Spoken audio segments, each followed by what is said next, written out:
Hi, it's Claudia, and welcome to the Empatea. The Empatea is a podcast and video series intended to spread kindness with heartfelt conversations, and we have some tea while we're at it. And today I'm having jasmine green tea because it's supposed to lift the spirits, and we have all been through so much stress lately with the pandemic that I figured my topic and my tea should go hand in hand. So cheers. So I wanted to dedicate this podcast to all of us out there who are managing this pandemic, and we're still continuing to do our best to wake up every morning and survive in spite of everything that's happening around us. Especially want to give kudos to all those parents out there who are managing all this craziness, having children at home, little ones especially, when you're being pulled in all directions and still manage to come on top. So my kudos, my respect and admiration go out to you. I have 3 teenage girls, and I feel very blessed that they are at that age where they're very much self-sufficient. So I'm glad that I'm not having to be behind them or pressuring on them for them to do their work or make their breakfast or whatever they might need because they're self-sufficient. So I can tell you that they're still going through a lot and their needs are different. They're bigger needs in different senses, but we're managing. And so when things don't go as planned, I imagine all these other parents who are out there. And I want to say that I don't know how you do it. Having children that are small or school-age children that are needing your attention at all times. Those parents that have to divide themselves between paying attention to what their kids are doing in the computer to make sure they're paying attention to their schoolwork, while at the same time having a little one that's making a mess in the kitchen. And all along, you're supposed to be in a conference call with your boss, a video conference call nonetheless. And I can't imagine that. And so my congratulations to you guys, because it feels like everything's falling apart, but you're managing and you're doing it. And you might need some of these tips more than other people right now. So this is my intention today to share with you guys some of the tips that I've heard that have helped many other people out there deal with the anxiety and the stress and the depression and all those other terrible feelings we're having because of all the changes the pandemic is bringing to our lives right now. And so I want to make sure that, obviously I'm not a therapist, but I do share with people the things that work for me as a mom, as a woman, as a person that's going through all this stuff like yourselves. What has worked for me, what I've heard that's worked for other moms that I know. And so I figured if I compile this list, I might be able to help you guys deal maybe with 1 or 2 things to deal with the stress and anxiety of everything that we're going through right now, right? So I figured I will give you this list, which is 5 things that you could do at home that could help you deal with the anxiety and stress that we're dealing with so that we can decompress a bit, right? So the first one is, it's okay to scream. Yes. With all the feelings that we're dealing with, a lot of the times we feel like screaming or even crying because it's just so much and we feel so overwhelmed and so taken back by everything. We just need a break. And so we don't allow ourselves to let go of that because, right, we are the heads of the family or we are the responsible ones and we are not allowed to break down. BS. We are allowed to break down and we are allowed to scream. It's okay to scream. So here's my tip. Buy yourself a pillow. It doesn't have to be a big pillow. It can be a small one. Or if you already have a pillow at home that could help, it doesn't matter what pillow it is. But you're going to name it your screaming pillow. And you're going to use this pillow to have screaming sessions that are going to be therapeutic. So it's going to be the sessions of screaming therapy, right? And so we're going to take that pillow and we are going to go either to a closet, a bathroom, a locked bedroom, a garage, wherever you can have a couple of minutes to yourself to just put that pillow over your face and just scream and let it all out. Do it as often as you need to, because God knows there's days when you just want to run away and never come back. So use that to kind of let go of all that negative energy. It works. I can tell you it works. I know it works for other women who told me they've done it. So it's not a solution, but it is a relief. And you will feel cleansed inside once you let go of all that negative energy, because the more you hide it, the worse it's going to get. And eventually you're going to explode and it's not going to be healthy. So if you have just little explosions of screaming into your screaming pillow, it might be the best thing you can do for yourself when you're feeling stressed and overwhelmed. Tip number 2, we need hugs. I particularly am a very touchy-feely person. I am Latina, so I don't know if that has to do with it. But I love hugs and I love touching people, not inappropriately. Just the physical idea of having people around me and having contact, I crave it. And I know most people do, and I know as humans, we all need it. It's part of our DNA, and we need human contact to survive. Otherwise, we end up going crazy. And that's what's happening a lot right now, because we're not allowed to touch anyone or hug anyone or even handshake anyone. We are craving it more nowadays, right? So I know the struggle because I've been through it. I feel it. And I feel terrible for my little one because I hug her constantly. And I know she's overwhelmed by all my hugging. But it helps. It makes me feel connected, even though it's just her at this point and I can't hug anybody else except my family. But she's my hugger. And my husband also, I ask him to cuddle more than we used to before. I know he's kind of not understanding why I need so much cuddling, but it's because we need it. As humans, we need human touch, and hugs are very important. So my tip is for you to find someone in your family that will allow you to hug them and do big hugs, not just like a pat. Do like an intense, prolonged hug where you feel like that human touch and you feel that someone's there to hold you for a few minutes, and take that deep breath while the hug is happening, because it's going to feel like such a relief because you're letting go of stuff and you're feeling like you're not alone. A hug can be such a great medicine in times of need and stress. So yes, do hugs. My tip number 3 is ask for help. We all need help all the time, right? Whether we want to admit it or not. Sometimes it takes us a while to accept that we need help. But now more than ever, we need each other. And it's unfortunate because the pandemic has come to also take away from us those resources and those people that we depended for help. So we don't have access to a lot of that stuff. But we have close friends, we have family, and if you have your parents alive, what a fortune that is. If you have them, if you have siblings, neighbors, co-workers, friends, your best friend, anyone. If you're feeling overwhelmed and if you're feeling like you're going to just not gonna end the week well, call someone. Call any of those people on the list and vent. Just tell them, I'm calling you today, not for you to give me advice, not for anything else, just for me to vent and get all this negative feelings or anxiety or anger or depression out of my system. I need someone to listen to me. So ask for that help. And if a venting session is not enough, then I suggest that you look for resources outside.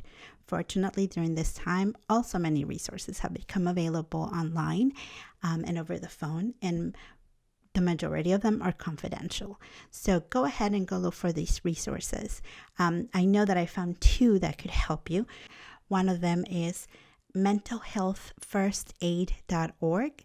Again, is mentalhealthfirstaid.org, and also nimh.nih.gov.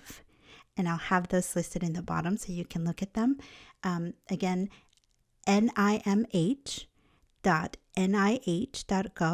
That's a mental health organization provided by the government, and has both of these websites have a comprehensive listing of resources available if you are feeling overwhelmed and you need help with mental health. it's available. So go and ask for it. Don't be embarrassed to ask your friends for help. Don't feel that you are being a burden on anybody else, because everybody is going through it and we all understand what we're going through. And when we need help, if we don't ask for it, then it's on us not to find the help that we need. So go ahead and look at those resources. And like I said, if you have people that you can call, just do that and vent. It will be so important for your mental health. We take care of our physical health, but our mental and emotional health is just as important. So don't be embarrassed or afraid of reaching out.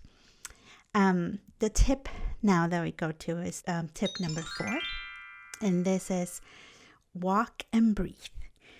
As simple as it sounds, walking is so important for our health, but it's also helping in detoxing when we're feeling anxious. Just walking around the neighborhood helps a lot. But breathing, oh my gosh, we forget how important breathing is. I'll tell you that I found that out when I first went to my first Lamaze class. That was a few years ago. We won't go back into how many years that was, but it was the first time that I heard of conscious and fully aware being in control of your breathing. And it helped a lot during my first birth, even though I ended up having a C-section. But the Lamaze breathing helped me a lot through the whole process of pain and labor. So then I found out that there's breathing techniques that can help with anxiety and anger and depression. And there's a couple of them that I really like. There's one called box technique, and it's box breathing. And what it does is kind of creates a box within the 4 indications that we have. And first is 4 seconds of inhaling, 4 seconds of holding, 4 seconds of exhaling, and then 4 seconds of holding again. And that works for a lot of people. But my favorite is called the 4-7-8 breathing technique. And in this one, what we do is we inhale through our nose for 4 seconds. We hold it for, I wouldn't say seconds, but maybe counts. So it's 4 counts in, 7 counts hold, and 8 counts when you let go of that air through your mouth, and you have to make a sound so you can know that you're breathing out through your mouth, and it's a count of 8. And then you do that as many times as you need, and it helps so much with control and controlling your breathing, kind of centering you when you're feeling overwhelmed and anxious, right? So if you're feeling a little bit out of breath like I was, and you feel like you need to take that breath, we can do it together. And it's a count of 4 to go in through your nose. Hold it for 7. And then let go in 8.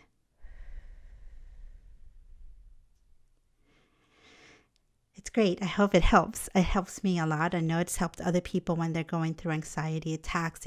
That centered breathing helps a lot. And they found out that this breathing actually helps a lot with stress and reducing anxiety and anger. And it brings a balance to the natural rhythm of breathing. So breathing is amazing in so many ways. So if you feel at any time that you need to kind of bring back your anxiety or your stress and you just don't know what to do, just go to this technique of breathing and do it as many times as you need to until you feel calm again. I think it works, and I hope it works for you. And my next tip is tip number 5. And this one is one that I claim to do as often as possible, and that's be nice. We are all going through so much, like I've said. We know that everybody's going through so many changes and so many bad things happening, and it's just so stressful. So we don't know what your neighbor or the person next to you is going through. We don't know what kind of a bad day they've had, what struggles they've had in their life. You being nice to that person could make such a big difference. But I think most importantly, we need to be nice to ourselves. During this time, we tend to pile all the stuff in our plates because we have no choice, right? We are thrown all these new things all at once, and we have to deal with them. So let's be nice to ourselves. Let's take the time to sit down and breathe.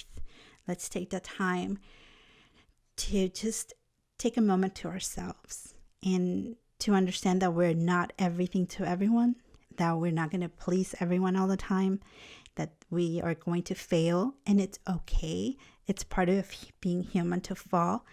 As long as we get up and we give ourselves a pat in the back and say, you know what, I can do this.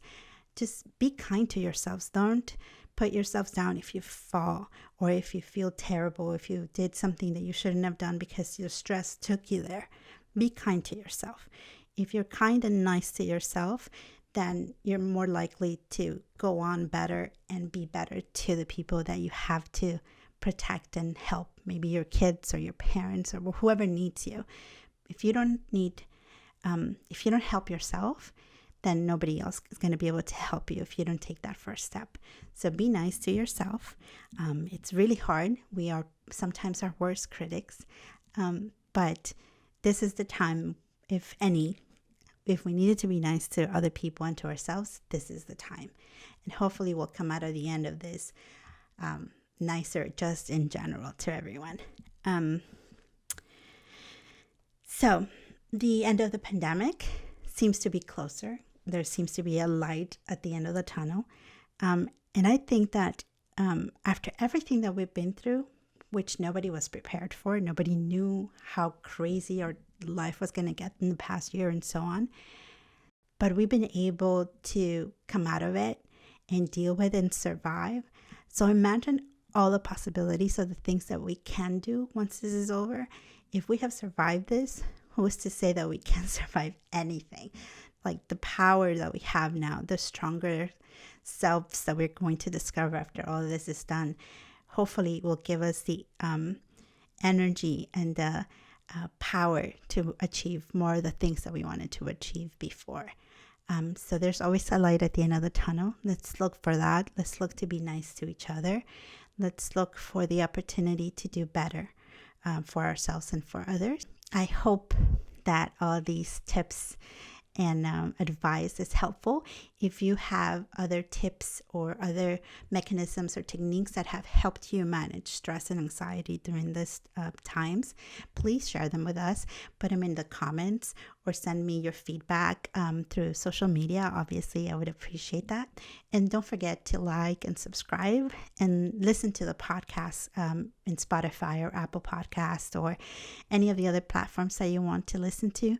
And come and visit the site, subscribe, like I said, and just keep in touch and know that I will try to always have conversations of things that are helpful, whether it's for you or for your family, but things that touch me that I think would be helpful to others. I will always be willing to share that with you guys. So thank you again for being part of the Empathy, and I'll see you next time.